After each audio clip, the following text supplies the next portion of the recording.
Bukas na ang piyesta sa lugar ng tiyahin ko. Maaga pa lang nakagayak na kami patungo sa lugar nila tiya. Golden anniversary din nila ng kanyang asawa, kaya may malaking handaan din. Bunsong kapatid ito ni Papa, at dahil dalawa lang sila, kaya sobrang close nila sa isa't isa.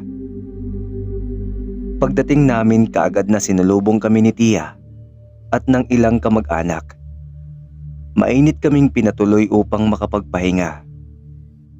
Medyo nakakapagod din talaga ang bumiyahe. Pansin kong marami silang bisita. Ang iba hindi ko na kilala. Iginiya kami ni tiya sa kusina nang sa ganun makapag-almusal kami nila ni Papa. Mabait din ang asawa ni tiya na si Tio Sebastian. Akala ko nga nung una na may lahi itong incheck dahil sa singkit nitong mga mata.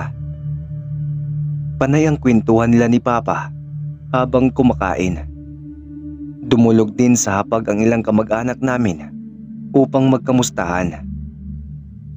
Nagpresenta akong maghugas ng pinggan, ngunit mariing tumanggi si tiya dahil bisita umano ako. Napabuntong hininga kong tinungo ang mahabang sopa at patamad na kinuha ang cellphone sa sling bag. Dala ko rin ang digital camera upang kuhanan ng litrato ang mga kaganapan.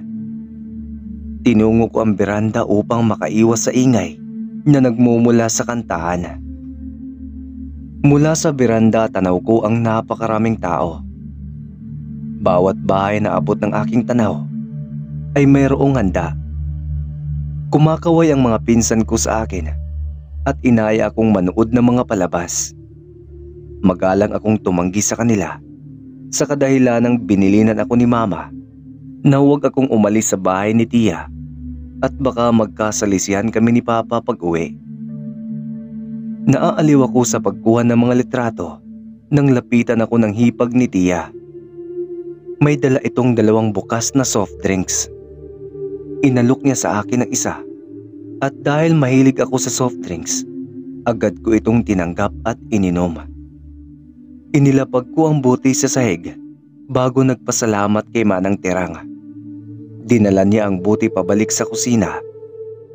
Kaya sumunod ako sa kanya upang silipin si Papa.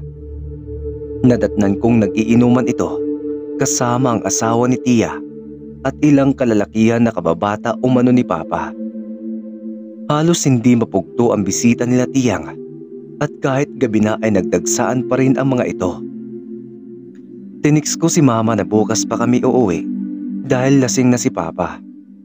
Pinatay ko ang cellphone matapos mabasa ang reply ni Mama. Hindi kasi ito makasama dahil emergency sa kanyang trabaho. Ilang saglit lang nakaramdam ako ng bigat sa aking tiyan na tila ba kinabag ako bigla.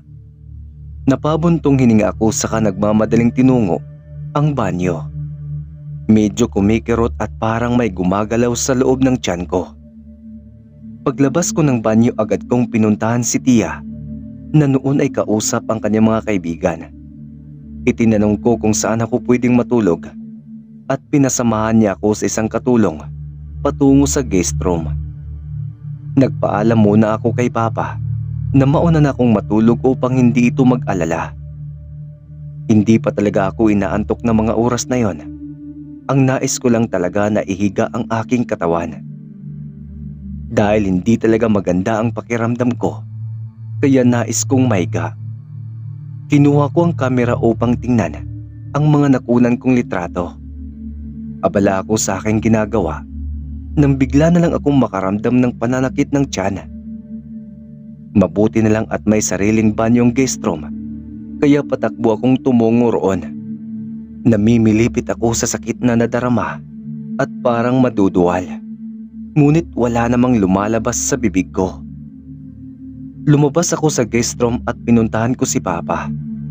Nangihina na kasi ang pakiramdam ko at para bang hinalukay ang aking sikmura. Tarantang sinalubong ako ni Papa sa hagdan at inalalayan paupo sa sopa. Maging ang tiyahin at tiyuhin ko ay nag-aalala rin. Narinig ko pang may nagsabing namumutla na umano ako. Kaya kumuha si Tia ng ipikasin at pinahiran niyang tiyan at likod ko. At nakita ko ang pag-alala ng bawat isa sa akin. Guminawa saglit ang aking pakiramdam. Ngunit muli na namang rumaragasa ang pananakit ng aking sikmura. Sa pagkakataong ito, hindi ko mapigilan ang pagtulo ng malapot kong laway. Inutusan ni Papa si Tia na magpiga ng maraming kalamansi at ilagay sa baso. Tumalima naman si Tia at sumunod din si Tiyo sa kusina. Pagbalik nila ni Tia, dala na nito ang kalahating baso ng katas ng kalamansi. May dala rin si Tiyo ng kalamansing buo at pinainom ito ni Papa sa akin. Pinilit kong malagok ang kalamansi kahit sobrang asim nito. Pinakuha naman ni Papa si Tiyo ng balde na hindi na ginagamit. Ilang sandali pa at nakaramdam ako ng pagkasuka. Itinapat ni Papa ang balde sa aking labi at doon ako sumuka ng sumuka. Panay ang hagod ni Papa sa aking likod at naaamoy namin ang napakabaho ng likidong lumalabas sa bibig ko na nakasahod sa balde. Halos nakaluhod na ako sa pagsusuka dahil hindi maputol-putol sa paglabas ang malapot kong laway. Kaya mas lalo akong nakaramdam ng panghihina ng katawan. Naubos ko na rin ang katas ng kalamansi, ngunit ayaw pa rin tumigil ang pagsusuka ko. Narinig ko na humihingi si Papa ng asin kay Tiyo habang hinihiwa ni Tia ang mga buong kalamansi. Maapdi na rin ang lalamunan ko, ngunit hindi ako nagpadaig. Unti-unti na umanong namumula ang mga mata ko. Nagsimula na rin maglabasan ang maitim na balahibo sa aking buong katawan. Mabilis ang mga kilos ni Papa na nilagyan ng kaunting asin ang katas ng kalamansi. Ika niya, kailangan mabalik ako sa normal habang hindi pa pumapatak ang 12:00 ng hating gabi. Pinilit ko ang aking sarili na lagukin ang katas ng kalamansi na may asin, dahilan upang mangisay ako.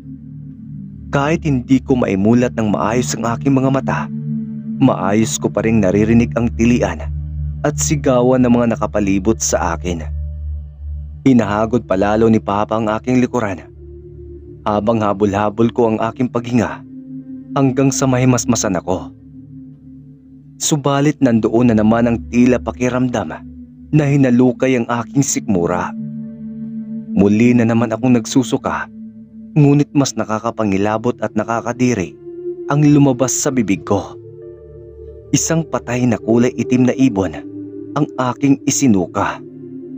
Gutay-gutay rin ang katawan nito at napakasangsang ng amoy ng ibon na tulad ng naaagnas na bangkay.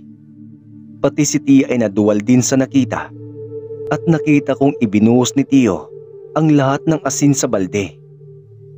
Pinaatras kami ni Papa nang biglang magliyab ang aking isinuka. Napatakip kami ng ilong ng humalo sa hangin ang nakakasulasok na amoy na hindi maipaliwanag. Nangihinang napahiga ako sa sopa at nakahilira din sa upuan sina Tia, Tiyo at Papa. Maya-maya pa tumikhim si Papa kasabay ng tanong kung ano ang kinain ko at kung may nagbigay ba ng pagkain sa akin. Kaagad rumehistro sa isipan ko ang hipag ni Tiyo at ikinuwento ko sa kanila na binigyan ako ng soft drinks kanina. Rumehistro ang pagkagulat sa mukha nito, maging sila Papa at Tia ay gulat din sa narinig.